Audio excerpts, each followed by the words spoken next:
झारखंड दर्पण न्यूज में आप सभी का स्वागत है। चलिए आज सिल्ली के हमारे जेलकेम के वरिष्ठ नेता राजू दास से बात करते हैं, जो उनको अभी प्रभारी मिला है बंगाल में, तो कैसा वहाँ पे तैयारी चल रहा है। नमस्कार, जोहार, सतरंगी सलाम। और मैं आपके चैनल को सब्सक्राइब करने के लोगों से आग्रह करूंगा कि और मैं आपकी उज्जवल भविष्य की कामना करूंगा कि आपकी इस चैनल को लोग आगे देखें और आप हमेशा गरीबों की आवाज़ बने हैं, गरीबों के लिए तत्पर रहे हैं। उनकी किसी भी तरह की समस्या होती है, मैंने देखा है आपको। और इस चैनल के माध्यम से आप कोशिश ये कीजिए कि जो समाजवाद है वो समाजवाद जिंदा रहे, पूंजीवाद से थोड़ा हट करके। क्योंकि नावेडेज क्या है कि जितने भी पूंजीवादी हो जा रहे हैं मीडिया से लेकर के लोग, तो वो लोग अपना पॉकेट के लिए काम कर रहे हैं। लेकिन जैसा आपने बताया कि हम चौथे स्तंभ को इसलिए ला रहे थे कि हम गरीब की आईना बन सकें। इसके लिए मैं आपको आपके उज्जवल भविष्य की कामना करता हूं। और जो आपने सवाल किया कि बंगाल को प्रभारी बनाया गया, हाँ, बंगाल से प्रभारी मुझे बनाया गया है और मेरी पहली बैठक भी हुई है। वहाँ पे लोगों के अच्छे रेस्पॉन्स आ रहे हैं। बंगाल के जो छोटा नागपुर एरिया जो हमारा बृहद झारखंड के अंदर आता है, हम लोग उसी पे ही अपना तैयारी कर रहे हैं। क्योंकि वहाँ के लोग भी, यदि देखा जाए झारखंड आंदोलन का, झारखंड की मांग का, यदि जो आंदोलन हुआ था सबसे ज़्यादा बंगाल से हुआ था, उनकी मांग आज भी अधूरी रह गई है। तो उन सब विषय भी हैं। प्लस जल, जंगल, ज़मीन और नदी की जो वहाँ पे भी संरक्षण की बातें होती है, इन सब चीज़ों पे भी हम लोग वहाँ पे इन सब मुद्दों के साथ हम लोग वहाँ पे अपना संगठन तैयार कर रहे हैं। वहाँ पे ऐसे ऐसे लोग हमें मिले जो लोग इससे पहले कभी भी कोई भी पार्टी का झंडा नहीं ढोए थे, किसी भी पार्टी का उन्होंने अपना समर्थन नहीं किया था। अलग बात है कि वो लोग वोट करते थे, वो समय के अनुसार किसको वोट करना चाहिए, चाहे व्यक्ति देख के चाहे पार्टी देख करके। लेकिन इस बार उन लोगों ने कहा कि हम लोग पहली बार किसी पार्टी का समर्थन कर रहे हैं, कि किसी पार्टी पर हम लोग ज्वाइन कर रहे हैं, और वो है झारखंड लोकतांत्रिक क्रांतिकारी मोर्चा। उन्होंने कारण ये बताया, हम इस पार्टी को इसलिए कर रहे हैं क्योंकि इस पार्टी में सबसे ज़्यादा लोग पढ़े लिखे हैं और सब संवैधानिक रूप से काम करते हैं। उन्होंने ये भी कहा कि टाइगर जयराम महतो की विचार और उनके विचार में तार्किकता, उनके विचार में एग्रेसिवनेस आज बंगाल को ज़रूरत है, और इसीलिए टाइगर जयराम महतो का हम लोग बंगाल में लाना चाहते हैं। और ये जनता की मांग थी कि हम लोग यहाँ पे पश्चिम बंगाल के छोटा नागपुर जो क्षेत्र पड़ता है, यहाँ पे हम लोग जेलकेम पार्टी का विस्तार करेंगे और जेलकेम पार्टी का उदय करेंगे। तो हमारा वहाँ पे उदय हो गया है। अभी 2-3 बैठक हम लोग छोटा बैठक किए हैं। इसके बाद हम लोग ब्लॉक वाइज एक बैठक करेंगे। इस तरह से हम लोग स्ट्रेटेजी बना करके चल रहे हैं। चलिए दादा, और एक क्वेश्चन, जैसे टाइगर दादा आपको ही क्यों चुना है बंगाल में, आपको ही प्रभारी क्यों बनाया है। देखिए, ये तो मैं उनको पहले धन्यवाद देता हूँ आपके चैनल के माध्यम से। अब ये उन्होंने मुझे ही क्यों चुना, इसकी तो आंसर मेरे पास नहीं है।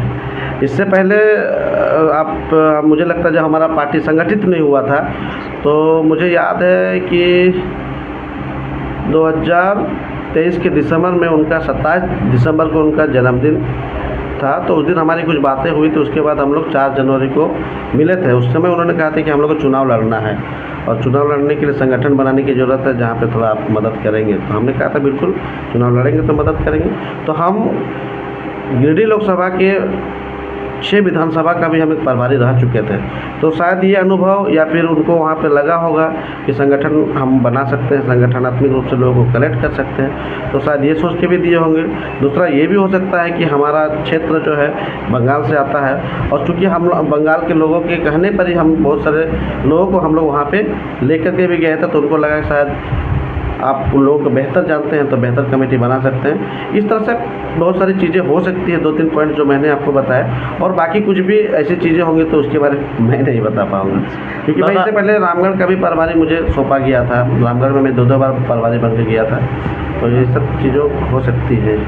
दादा, जैसे वहाँ पे अभी, जैसे आप हाल फिलहाल गए थे पुरुलिया में संगठन विस्तार के लिए, तो वहाँ सुनने में आता है कि आसू का भी वहाँ संगठन मजबूत है, तो फिर आप उससे कैसे आगे निकाल पाइएगा जेलकेम को। देखिए, वहाँ पे चूँकि आसू आज मुझे लगता है कि लगभग ये 3rd टर्म होगा उनका।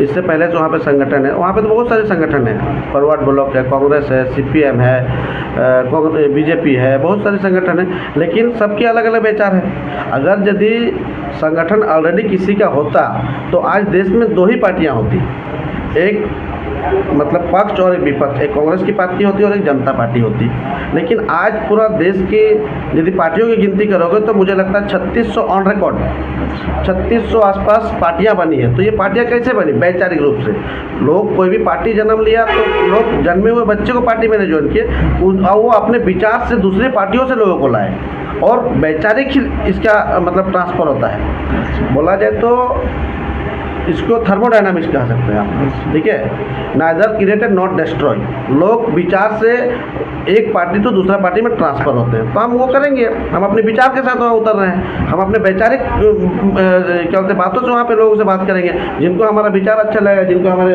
केंद्रीय अध्यक्ष के विचार अच्छा लगेगा, वो हमसे जुड़ेंगे, और लोग जुड़ भी रहे हैं, लोग जुड़ रहे हैं। तो यही मानसा है हमारी, हमें वहाँ किसी से कोई व्यक्तिगत झगड़ा नहीं है। आज क्या आजसू पार्टी आज से 15 साल पहले वहाँ पे थी क्या? नहीं थी। उन्होंने अपना संगठन का नींव गाड़ा, संगठन का बीज बोया, तो शायद 3 बार हुआ, 3 टर्म उन्होंने इलेक्शन भी लड़ा। हम भी इसी तरह से 2025 में पहला नींव गाड़ रहे हैं, उसके बाद हम आगे फिर शुरुआत करेंगे इसको लेकर के। तो इसीलिए मतलब ये कोई चिंता की विषय नहीं है कि वहाँ पे ऑलरेडी पार्टी है तो हम अपना संगठन बना कर पाएंगे कि नहीं पाएंगे। ये एक थर्मोडायनामिक्स का रूल है कि लोग जिसका विचार अच्छा लगता है उसके साथ लोग चलते हैं। अच्छा। चलिए दादा, और आपकी जन्मभूमि रही है सिल्ली विधानसभा, और आपकी कर्मभूमि भी रही है। लोग जब चाहे आपको बात कर सकते हैं, फ़ोन में आपसे टेलीफोनिक में बात हो सकता था। बीते दिनों 1-2 दिन पहले हम सोशल मीडिया के माध्यम से हम देखे कि आप बालू गाड़ी रोकने के लिए गए। बालू गाड़ी में रोकने के लिए हम नहीं गए थे, ऑलरेडी वहाँ पे चीज़ों को लेकर के मतलब वहाँ कुछ लोग थे जिनको लगा कि यहाँ पे अवैध बालू का चलन हो रहा है, जिसमें हमारे पार्टी के भी केंद्रीय प्रखंड अध्यक्ष राजेश्वर जी थे, और उनके साथ हमारी पार्टी की टीम थी। तो उन लोगों ने जब इन सब चीज़ों को लेकर के जब प्रशासन को अवगत कराया तो प्रशासन उन पर ही भड़क रही थी, इसीलिए मैं वहाँ पे गया था। ठीक है, मैंने कहा कि दीदी ऐसी बातें हैं, एक तो मतलब चोरी ऊपर से सीना चोरी, उनको मारने पीटने का धमकी दिया जा रहा था। जब मुझे रात के करीबन 11-11:15 बजे आसपास जब मुझे बारंबार फ़ोन आने लगा तो मैंने कहा कि मुझे जाना ही चाहिए, और मैं सिल्ली से करीबन मुझे लगता 8 से 10 मिनट में वहाँ पहुँचा था इमरजेंसी के लिए। जब वहाँ पहुँचा तो पता चला कि उस समय थाना के लोग गाड़ी लेके चले गए। बाद में मैंने थाना को टेलीफोनिक बात किया तो पता चला कि उन्होंने गाड़ी छोड़ दिया। अब ये जांचनीय विषय है, इसको लेकर के अभी हमारी संगठन से भी बातें हो रही है कि अगर यदि हम प्रशासनिक विभाग को इसकी इन्फॉर्मेशन देते हैं और वो गाड़ी छोड़ दिया जाता है तो किसके कहने पर छोड़ दिया जाता है। इन सब चीज़ों पर अभी चर्चा चल रही है, और आगे जेलकेम पार्टी शायद इस पर एक अच्छा निर्णय लेगा, और इसको लेकर के हम लोग बिल्कुल बैठेंगे, बात करेंगे हमारे कमेटी के लोगों के साथ। इसको लेकर हम लोग बात करेंगे कि अगर यदि ये अवैध है और इसको संरक्षण दिया जा रहा है तो किसके द्वारा, ये कौन सा सिंडिकेट है, और उस सिंडिकेट को हम लोग बिल्कुल सामने रखने का प्रयास करेंगे। और एक दादा, अभी हाल फिलहाल सुनने में आ रहा है निशा भगत आपके पार्टी को बहुत ज़्यादा बदनाम कर रही हैं, टाइगर दादा यहाँ जा रहे हैं वहाँ जा रहे हैं, क्या ये सब सही है? देखिए, राजनीति में आलोचनाएं होती है और आलोचक भी बहुत होते हैं। आज निशा भगत जी का जिसे पार्टी से टर्मिनेशन होना, तो उनकी मानसिक संतुलन थोड़ा बिगड़ गई है। क्यों? क्योंकि निशा भगत जी इससे पहले कांग्रेस में थी। अच्छा। आज यदि उनके लिए एक वो बोला जाता है ना, बांझ किया जाने परसों का पीड़ा, मैं ये कि महिला के लिए नहीं कह रहा हूँ, मेरा ये कहना इसलिए है क्योंकि जिसने पार्टी को बनाया ही नहीं, जिसने पार्टी को तैयार ही नहीं किया, तो उनको वो दर्द नहीं समझ में आएगा।